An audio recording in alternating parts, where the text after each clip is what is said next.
కవిత పెళ్లి 2 రోజుల క్రితమే ఆనంద్తో జరుగుతుంది. కవిత అత్తవారింటికి రాగానే అందరూ అత్తగారులలాగానే ఆమె అత్తగారు రమ, ఆడపడుచు మౌనిక వచ్చిన అతిథులందరికీ ఎంతో గొప్పగా చెప్తారు. వదినా, నీ కోడలు పుట్టింటి నుండి తెచ్చిన సామాన్ చూపించు. రేపు మేం వెళ్ళిపోతున్నాం. ఒకసారి చూస్తాను పుట్టింటి నుండి తను ఏం సామాన్ తెచ్చుకుందో. వదినా, వాళ్ళు పెళ్లి మాత్రం చాలా గొప్పగా చేశారు. మంచి భోజనాలు పెట్టారు. ఏర్పాట్లు కూడా చాలా గొప్పగా చేశారు. వచ్చిన వాళ్ళంతా హ్యాపీ అయ్యారు. అవును, నిజమే. ఆడవాళ్లు తయారవడానికి వాళ్ళు బ్యూటీషియన్ ని కూడా అరేంజ్ చేశారు తెలుసా. నేను నా హెయిర్ స్టైల్ ని వాళ్లతోనే వేయించుకున్నాను. మౌనిక, వదిన తీసుకొచ్చిన 3 సూట్ కేసులు ఇలా తీసుకురమ్మా. కవిత తన గదిలో కూర్చుని అందరి మాటలు వింటూ ఉంటుంది. ఆమె గుండె వేగంగా కొట్టుకోవడం మొదలవుతుంది. పెళ్లి జరిగి 2 రోజులు కాలేదు. ఇంకా ఆనంద్తో కలిసి సరిగ్గా మాట్లాడే అవకాశం కూడా దొరకలేదు. ఇదిగో వదినా, నువ్వే ఓపెన్ చేసి చూడు. ఇదేంటి వదినా, నీ కోడలి సూట్ కేసులో కేవలం 5 చీరలే ఉన్నాయి. అవి కూడా చాలా లైట్ కలర్వి. సల్వార్ కమీజ్లు చాలా ఉన్నాయి ఇందులో. బాబోయ్, 10 రోజుల్లో ఆఫీస్కెళ్ళాలి. ఎలా వీటిని చుట్టుకుని తిరగాలి? 6 గజాల చీరల్ని ఎలా భరించాలి? 2 సూట్ కేసుని తెరుస్తారు. ఈ సూట్ కేసులో ఎలాంటి చీరలున్నాయో చూడు. ఎవరైనా పని వాళ్ళకివ్వడానికి ఇచ్చారా ఈ చీరలు? 3వ సూట్ కేసు కూడా ఓపెన్ చేసి చూడు. 3వ సూట్ కేసులో ఒక bedsheet, pillow cover, table cover మాత్రమే ఉంటాయి. వాటి మీద చాలా అందమైన ఎంబ్రాయిడరీ చేసి ఉంటుంది. ఇంతే, ఇవే ఇచ్చారు వదినా. ఇంతేనా? ఇవే ఇచ్చారా? మరి నగలు? తను వేసుకుందే కదా, అవే నగలు ఇచ్చారు వదినా. వదినా, నువ్వు కూడా ఏవో చీరలు నగలు ఇచ్చి ఉంటావు కదా? అబ్బే లేదు వదినా, మా దగ్గర అంత డబ్బు ఎక్కడ దాచుకున్నాం. ఉన్నదంతా పిల్లల్ని చదివించడానికే సరిపోయింది. పోనీలే, ఉద్యోగం చేసే కోడలు దొరికింది కదా, అన్నీ అవే వస్తాయి వదినా. ఆడవాళ్ల ముచ్చట్లు పూర్తవుతాయి. అందరూ కలిసి కవిత గదిలోకి వెళ్లే సమయం వస్తుంది. కవిత చాలా టెన్షన్గా ఉంటుంది. వచ్చిన ఆడవాళ్లందరూ కవిత పెట్టుకున్న నగల్ను అదే పనిగా చూస్తూ ఉంటారు. ఆ గాజులు చాలా సన్నగా ఉన్నాయి. మెడలోని గొలుసు కూడా 1.5 తులం ఉండదు. చెవి కమ్మలు కూడా 1/2 తులం కూడా ఉన్నట్టు లేవు. నిజంగానే ఈమె పుట్టింటి వాళ్ళు పిసినారి వాళ్ళ ఉన్నారు. అలా మాట్లాడుకుంటూ అందరూ నవ్వుకుంటారు. కవిత చాలా బాధపడుతుంది. ఆమె కళ్లల్లో నుండి కన్నీళ్లు వస్తాయి. వచ్చిన వాళ్లంతా వెళ్లిపోతారు. రాత్రయ్యాక ఆనంద్ గదిలోకి వస్తాడు. కవిత, ఇప్పుడొచ్చిన గెస్ట్లందరూ వెళ్ళిపోయారు. నిన్ను కలిసేందుకు ఇప్పుడు తీరిక దొరికింది నాకు. నువ్వింత డల్గా ఎందుకున్నావు? ఆనంద్తో సరదాగా మాట్లాడుతూ ఉంటే రాత్రంతా ఎలా గడిచిపోతుందో కవితకు అర్థమే కాదు. ఉదయం మౌనిక వాళ్లను లేపేందుకు తలుపు కొడుతుంది. అన్నయ్య, వచ్చి టిఫిన్ చేయి. కవిత మనసులో ఉన్న భయం ఆనంద్తో మాట్లాడాక కొద్దిగా తగ్గుతుంది. కాసేపయ్యాక కవిత బయటికి వచ్చి తన అత్తగారి కాళ్లకి దండం పెడుతుంది. చూడు కవిత, నీకు ముందే చెప్తున్నాను, ఆఫీస్కి వెళ్లాలనుకుంటే తొందరగా నిద్రలేచి అలవాటు చేసుకో. నా వల్ల కాదు. పొద్దున్నే లేచి ఇంట్లో అందరికీ టిఫిన్ చేసి పెట్టడం, వంట చేసి లంచ్ బాక్స్ పెట్టడం. ఈ రోజు మొదటి రోజు కదా, పర్వాలేదులే. అలాగే అత్తయ్య, రేపటి నుంచి తొందరగా లేస్తాను. అమ్మా, టిఫిన్ చేసావా లేదా? స్వీట్స్, స్నాక్స్ ఉన్నాయి కదా అని టిఫిన్ చేయలేదు బాబు. అదే నాకు చెప్పండి, ఏ సామాన్ ఎక్కడుందో. సరే, నేను వెళ్తాను. నువ్వెక్కడికి వెళ్తున్నావు? తను వెళ్ళి చేస్తోంది కదా. లస్సీ చేయడం కూడా కష్టమేనా ఏంటి? ఇప్పుడే చేసి తీసుకొస్తాను. కవిత కిచెన్లోకి వెళ్లి మిక్సీలో పెరుగు వేస్తుంది. బటన్ నొక్కగానే అందులోని పెరుగంతా బయటికొచ్చేస్తుంది. రమ పరిగెత్తుకుంటూ అక్కడికొస్తుంది. అయ్యో, నీకు మిక్సీ ఆన్ చేయడం కూడా రాదా? అలా అని కిచెన్లో కింద పడ్డ పెరుగు తుడుస్తూ ఉంటుంది. అత్తయ్య, మీరు కూర్చోండి, నేను క్లీన్ చేస్తాను. కవిత లస్సీ తయారు చేసి తీసుకొస్తుంది. కవిత, నీ సూట్ కేసులో అయితే 5 చీరలున్నాయి. ఇంట్లో ఏం కట్టుకుంటావు? ఏమనుకుని మీ అమ్మ 5 చీరలే పంపింది. తనేమనుకుంది అసలు? అత్తవారింటికి రాగానే వేరే కాపురం పెడతావానా? కవిత ఏదో మాట్లాడే లోపే ఆనంద్, అమ్మా, ఏంటి ఏదేదో మాట్లాడుతున్నావు? తను ఆలోచించుకునే ఉంటుంది కదా. ఆఫీస్కి కవిత సూట్ వేసుకుని వెళ్తుందేమో, అందుకే ఇవ్వలేదేమో. అబ్బో, 3 రోజుల్లోనే అమ్మేమో పరాయిదైపోయింది, పెళ్ళామేమో సొంతదైపోయింది. రమ అలా అని ఏడవటం చూసిన ఆనంద్, అమ్మా, నేను చెప్పింది ఆ ఉద్దేశంతో కాదు. కవిత తన గదిలోకి వెళ్లిపోతుంది. ఆనంద్ ఆమె వెంట వెళ్తాడు. చూడు కవిత, అమ్మ అన్న మాటలకు బాధపడకు. ఆమె మాటలే అలా ఉంటాయి. నువ్వు కొత్తగా వచ్చావు కదా, అందుకే నీకు అలా అనిపిస్తుంది ఇప్పుడు. మీరు అత్తయ్యకి ఎప్పుడైనా నచ్చ చెప్పే ప్రయత్నం చేశారా? ఓ, నేను అత్తయ్య బాధను అర్థం చేసుకోగలను. మా నాన్న సిటీలో ఉద్యోగం చేసేవారు. మా నాయనమ్మ మా మమ్మీని ఎప్పుడూ నాన్నతో పంపలేదు. మా నాన్నమ్మ ఏం చెప్పిందంటే మా మమ్మీ నాన్నతో కలిసి ఉంటే మా నాన్న ఇంటికి డబ్బులు పంపడం మానేస్తాడని. అందుకే మమ్మీకి అలా మాట్లాడడం అలవాటైపోయింది. నాన్నమ్మ చనిపోయిన తర్వాతే నాన్న మమ్మల్ని సిటీకి తీసుకెళ్లాడు. అప్పుడు మేము చాలా చిన్నవాళ్ళం. అప్పుడే నాన్న కూడా చనిపోయారు. అందుకే మమ్మీకి అంత చిరాగ్గా ఉండడం అలవాటైంది. ఆ రోజుకి కవిత కాపురానికి వచ్చి నెల రోజులవుతుంది. తను ఆఫీస్కి కూడా వెళ్తూ ఉంటుంది. ఇంట్లోని మొత్తం పనంతా చేసుకుని తను ఆఫీస్కి వెళ్లేది. కాని అత్తగారు మాత్రం ప్రతి చిన్న విషయంలో కవితని తప్పుపట్టే అవకాశం ఏమాత్రం వదిలేది కాదు. ఒకరోజు ఉదయం ఏం జరుగుతుందంటే, వదినా, ఈ రోజు మా స్కూల్లో ఫంక్షన్ ఉంది, ఒక మంచి చీర ఇస్తావా? బీరువా తాళం తీసుకొని నీకు నచ్చిన చీర తీసుకో, సరేనా? వదినా, నువ్వైతే చాలా మంచిదానివి. మమ్మీ రోజు నిన్ను తిడుతూనే ఉంటుంది, అయినా నువ్వు మాత్రం ఏమీ అనవు. పెద్దది కదా, తిడితే ఏమవుతుంది? నువ్వు వెళ్ళి చీర తీసుకో. మౌనిక బీర్వాలో నుండి గులాబీ షిఫాన్ సన్నటి జెర్రీ ఉన్న బార్డర్ చీర తీసుకుంటుంది. కవిత ఆ చీరకి మ్యాచ్ అయ్యే గాజులు, శాండల్స్, మెడలో వేసుకునే నగల్ని తీసి మౌనికకిస్తుంది. మౌనిక సంతోషంతో కవితను హత్తుకుంటుంది. వదినా, నాకు ఇంజనీరింగ్ చదువుకోవాలనుంది. నీలాగా నా కాళ్ళ మీద నేను నిలబడాలనుకుంటున్నాను. చాలా మంచి విషయం చెప్పావు. ఆ రోజు కవిత శాలరీ వస్తుంది. కవిత సాయంత్రం ఇంటికి తిరిగి వచ్చాక అత్తగారికి 10,000 రూపాయలు ఇస్తుంది. అమ్మా, ఈ డబ్బులు మీ దగ్గర ఉంచండి. ఆనంద్ శాలరీ దాచుకుందాం. అప్పుడు మౌనిక పెళ్లికి ఏ ప్రాబ్లం ఉండదు. అలా కవిత తన శాలరీని తీసుకొచ్చి తన అత్తగారికి ఇస్తుంది. 10,000? ఇంత డబ్బు నేను ఇంతవరకు ఎప్పుడూ చూడనే లేదు. కవిత, నువ్వు చెప్పేది నిజమేనా? నిజమే అత్తయ్య. ఇవి ఇంటి ఖర్చుల కోసం మాత్రమే. ఈ 3,000 తీసుకోండి. వీటిని మీ దగ్గరే ఉంచుకోండి. ఎవరైనా గెస్టులు వస్తే మాత్రం మర్యాదగా చూసుకోండి. అత్తగారి కళ్లల్లో నుండి గంగా, యమున నదులు పారతాయి. కవిత, నువ్వు పరాయి ఇంటి నుండి వచ్చినా కూడా. అత్తయ్య, నేను కూడా మీ కూతురు లాంటిదాన్నే కదా. మగవాళ్ళకేం తెలుస్తుంది? ఆడవాళ్ల డబ్బులు ఎప్పుడు అవసరం వస్తుందో ఏమో. మన ఆడవాళ్లకు కూడా ఎవరైనా గిఫ్ట్లు ఇవ్వాలని అనిపిస్తూ ఉంటుంది. ఎప్పుడైనా తమ్ముడికి, అల్లుడికి ఏదైనా ఇవ్వాలనిపిస్తుంది. ఇదంతా వాళ్ళకేం తెలుసు? కవిత, ఇంత మంచి మాటల్ని నువ్వెక్కడ నేర్చుకున్నావమ్మా? అత్తయ్య, మీరు ఒక మాట ఇవ్వండి. సరే, చెప్పు. అత్తయ్య, మన మౌనికాని ఇంజనీరింగ్ చదివిద్దాం. తన కాళ్ళ మీద తను నిలబడ్డప్పుడు మాత్రమే మనం పెళ్లి చేద్దాం. కవిత, నేను అస్సలు ఊహించుకోలేదు నా కొడుకు జాతకంలో లక్ష్మీదేవే భార్యగా వస్తుంది అని. కవితని అత్తగారు గుండెలకు హత్తుకుంటుంది. కవిత తన అత్తగారి ప్రేమను పొంది ఎంతో సంతోషపడుతుంది. మీర్పూర్ గ్రామంలో బుద్ధు ఉండేవాడు. బుద్ధుకి తల్లిదండ్రులు లేరు. బుద్ధు మనసులో ఎటువంటి అతి తెలివి లేకపోవడం వల్ల అందరూ తనని మొద్దు అనేవాళ్లు. బుద్ధు గ్రామం బయట రైల్వే స్టేషన్ దగ్గర టీ స్టాల్లో పనిచేసేవాడు. బుద్ధు ఉదయాన్నే లేచి అందరికంటే ముందు టీ స్టాల్ కి వెళ్లి శుభ్రం చేసేవాడు. అంతలో దుకాణం యజమాని హరిచంద్ అక్కడికొస్తాడు. ఇదిగో బుద్ధు, నాగేంద్ర రాలేదా?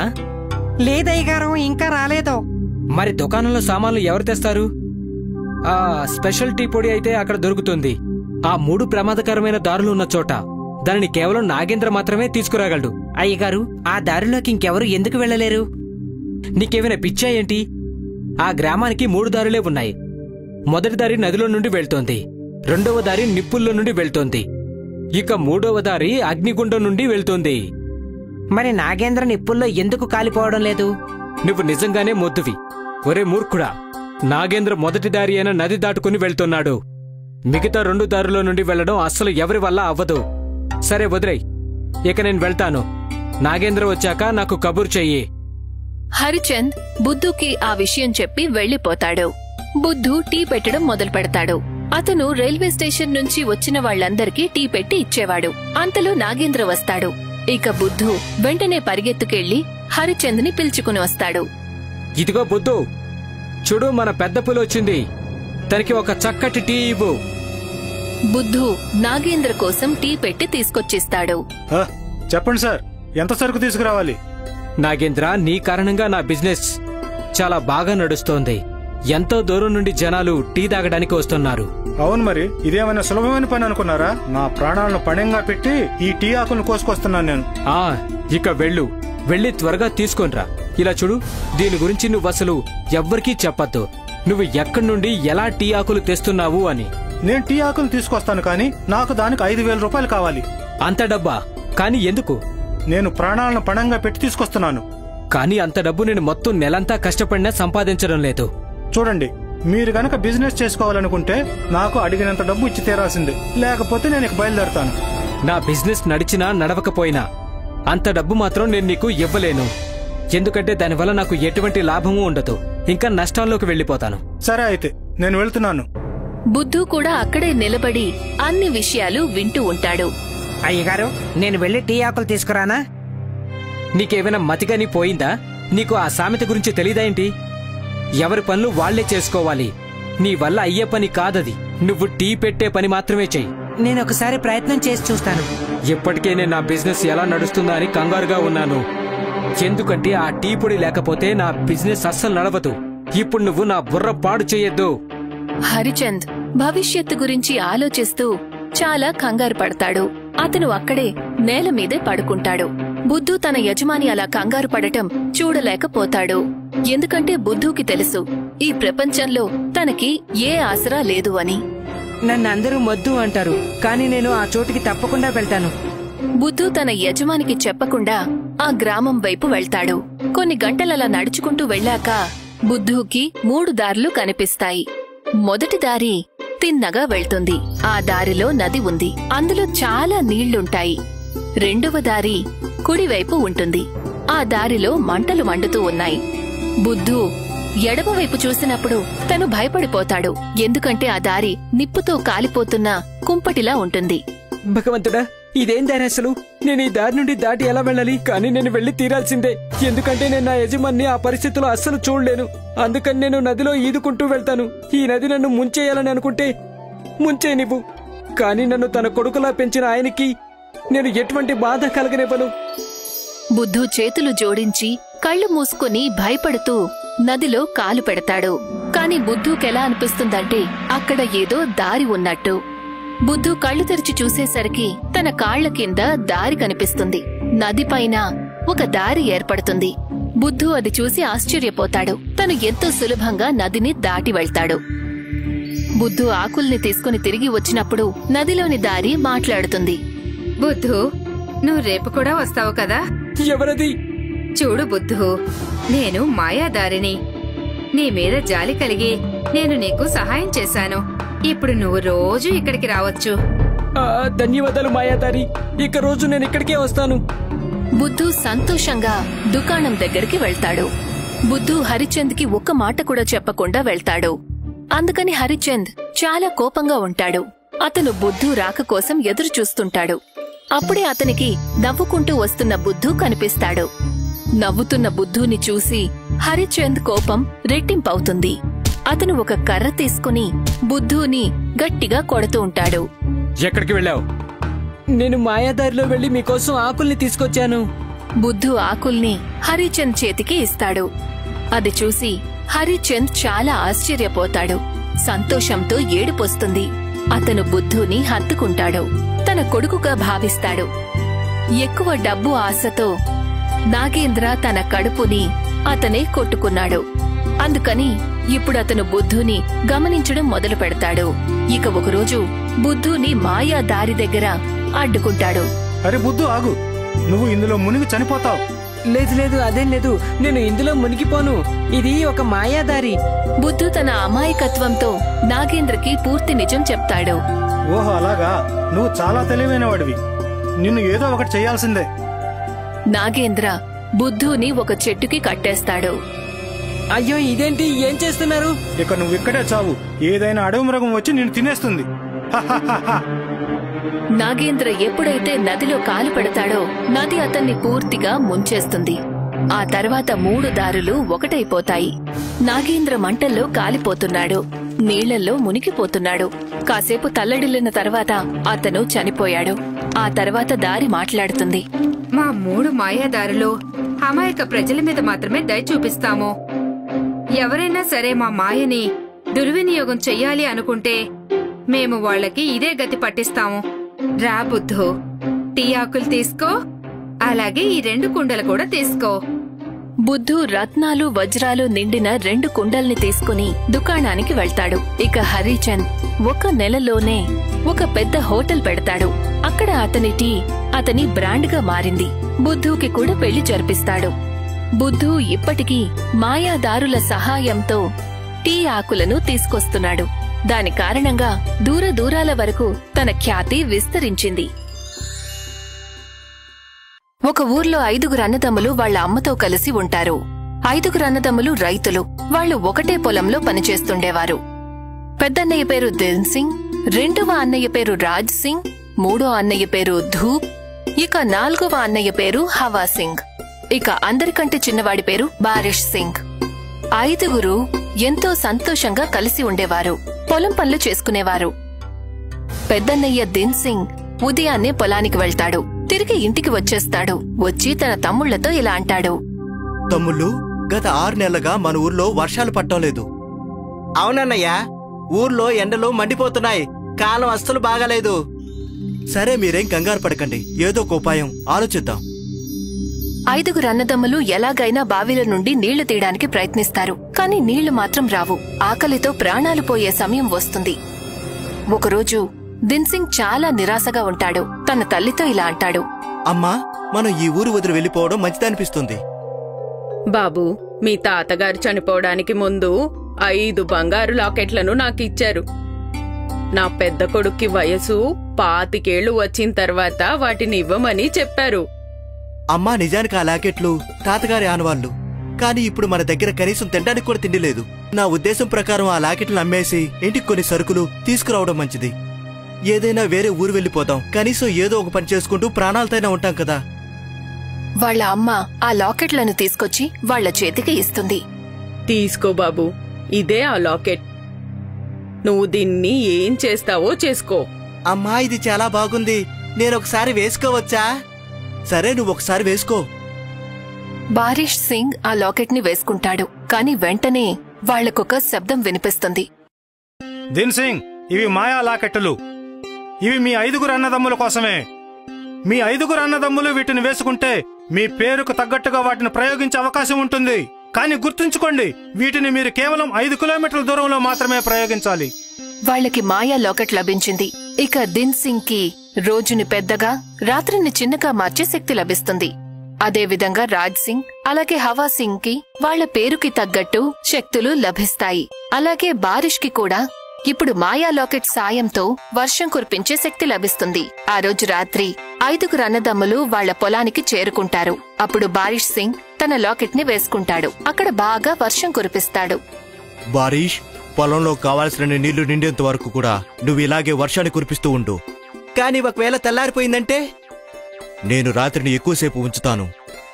5 అన్నదమ్ములు కలిసి పొలాన్ని నీళ్లతో నింపుతారు. ఇక ఉదయాన్నే ఎంతో సంతృప్తితో ఇంటికి తిరిగి వెళ్తారు. అప్పుడే వాళ్లకి ఊరి బయట ప్రకటన చేసే అతని మాటలు వినిపిస్తాయి. గ్రామస్తులందరూ కూడా ఒక సూచన ఇవ్వడం జరుగుతుంది. మన గ్రామంలో ఒక పోటీ జరగబోతుంది.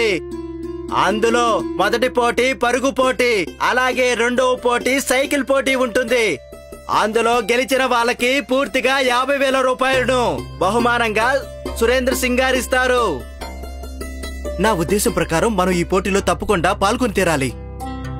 అవునన్నయ్య, మనం కూడా తప్పకుండా ఈ పోటీలో పాల్గొని తీరాల్సిందే. కానీ మనలో 2 మాత్రమే పోటీలో పాల్గొనగలరు. నేను పరుగు పందెంలో పాల్గొంటాను. నేను సైకిల్ పోటీలో పాల్గొంటాను. సరే అన్నయ్య, ఏ రోజైతే మీరిద్దరు పోటీలో పాల్గొంటారో ఆ రోజు నేను మీ మీద ఎండపడకుండా ఆపుతాను. అలాగే నేను రాజ్ సింగ్ అన్నయ్య కోసం గాలిలో తన సైకిల్ మరింత వేగంగా వెళ్లేలా సహాయం చేస్తాను. ఆ విధంగా పోటీలో వాళ్లు పాల్గొనడం, అలాగే గెలిచే పద్ధతిని నిర్ణయించారు. పోటీ జరిగే రోజున అందరూ మైదానానికి చేరుకుంటారు. ఇక పోటీ కూడా ప్రారంభమవుతుంది.